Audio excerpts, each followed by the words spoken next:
تابعی محدث یزید بن حبیب ایک مرتبہ بیمار ہو گئے تو مصر دا گورنر ابن سہیل انہاں دی عیادت واسطے آئے۔ درمیان گفتگو گورنر نے مسئلہ پوچھے، جس کپڑے تے مچھر دا خون لگ ونجے وہ کپڑا پاتی ہوئے نماز پڑھے جائز ہے کون؟ امام صاحب گورنر دا سوال سنتے غصے وچ بھری گئے، انتہائی غضب تھی تے کھٹیے نگاہ نال ان کی طرف منہ پھیرے نے، کوئی جواب نہ دیتا نہیں۔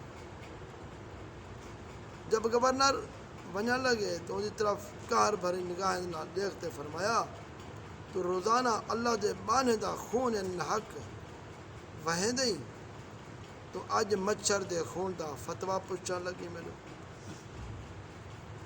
ظالم اور بدکار فساق و فجار دی تنبیہ واسطے انہیں دے سوالیں دا اس طرح جواب دیون بلا خوف انہیں دی بدعمالی تے انہیں کو جھڑک تے جھنجھوڑ دیون اکثر علماء صرف دا طریقہ رہی۔ چنانچہ حضرت عبداللہ بن عمر صحابی رضی اللہ تعالیٰ عنہ دا مشہور واقعہ ہے، حج دے ایام سے کوفی ان نے مسئلہ پوچھا واسطے آئے، حضرت احرام دی حالت وچ مچھر مارن جائز ہے کہ نہیں؟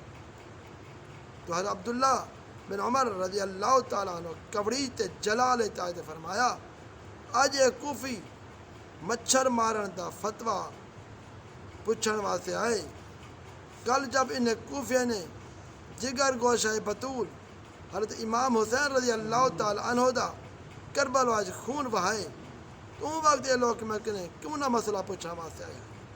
بخاری شریف۔ دور حاضر دے علماء کرام کو بھی یہ طریقہ کار اختیار کرنا چاہیے۔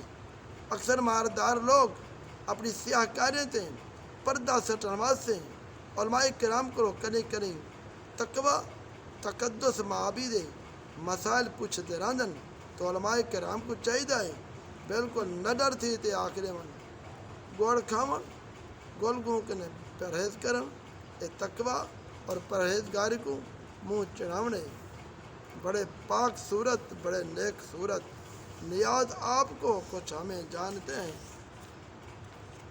حقنی خلیفہ بغداد ابو جعفر منصور اپنے تخت تے انتہائی تکبرانہ ادا دے نال بیٹھا ہوئے، ایک دفعہ مکھی بار بار ان دے نک تے آن باندھی، ایک دفعہ اڈایا دوسری دفعہ اڈایا، تنگ آ گئے جھڑکتے ابن سلیمان مفسر کے نے پوچھتے آخر مکھی پیدا کرن دی خدا کو کیا ضرورت ہے؟ اس حق کو عالم حقانی برجستہ جواب دیتے، خلاق عالم نے متکبر دا غرور گھمنڈ تروڑے واسطے اللہ سے مکھی پیدا کی۔ خلیفہ منصور یہ جواب سنتے خاموش دا رہ گئے، عالم دین ابن سلیمان دا منہ تکدا رہ گئے۔ علماء حق دی عالمانہ جرت مجاہدانہ شجاعت دا کیا کہنا، انہاں دی بے نیازی استغنا دی ٹھوکریں نے بڑے بڑے بادشاہ دے تاج پامال ہو گئے، مگر افسوس اج کل دے مولوی مالداریں دی چاپلوسی خوشامد وچ اپنے علم دے دامن عظمت ذلت رسوائی دے بدترین داغ نال داغدار بنا دیتے، اپنے تلامدہ شاگردوں کو بھی اپنے طرز عمل دے نال ذلت خواری دی دلدل جو پھنسا دیتے۔ شکایت ہے مجھے یا رب خداوندان مکتب سے سبق شاہین بچوں کو دے رہے ہیں خاک بازی کا۔ خلیفہ بغداد ہارون الرشید نے حقنی مشہور محدث حافظ حدیث عبداللہ بن ادریس کو دربار شاہیت طلب کی، اگر میں تاکوں وقت دا قاضی بنانا چاہنا عہدہ دینا چاہنا، آپ نے گھٹیے نگاہ دنال بادشاہ دی فرمائش کو ٹھکرا دیتا اور اس عہدے کو قبول کرنے کا صاف انکار کیا۔ خلیفہ انتہائی غضب چاہتے آکس کاش میں تیری صورت نہ دیکھتا. عبداللہ بن ادریس نے بھی نہایت متانت دن جواب دیتا کاش میں بھی تیری صورت نہ دیتا. یہ فرماتے شاہی دربار سے اٹھتے چلا گئے. مشہور ظالم حجاج بن یوسف ثقفی ایک دفعہ حج دفعہ سے آئے.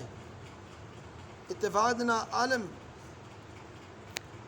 مدینہ سعید بن مسیب تابعی دے برابر نماز واسطے کھڑے اور امام کے نے پہلے رکوع اور سجدے کرنا پائے گے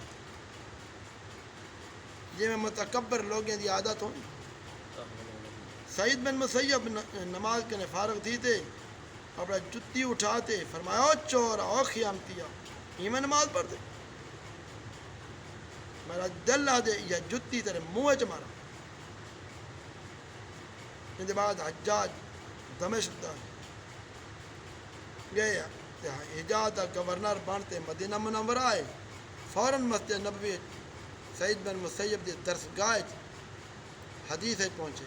آقا لگتا ہے حج دے موقع تے جتی اٹھا دے مکو نماز دا چور اور خیانتیا کیا. سعید بن مسیب نے جرت استقلال فرمائے ہاں میں آکیا بالکل حق آکیا. حجاج آپ دا عالمانہ تیور دیکھتے آپ دی روحانی طاقت مرعوب تھے بالکل خاموش کھڑا رہ گئے.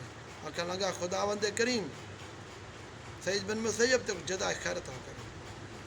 آپ نے میں کو بڑی اچھی تعلیم دیتی ہے. ہوں میرا یہ حال ہے جب نماز کھڑدا تیری جتی میرے نظر دے سامنے آئے. آپ دے کلمات میں کو یاد آوے نا میں سنبھال تے نماز پڑھدا. دعا کرو اللہ تبارک اللہ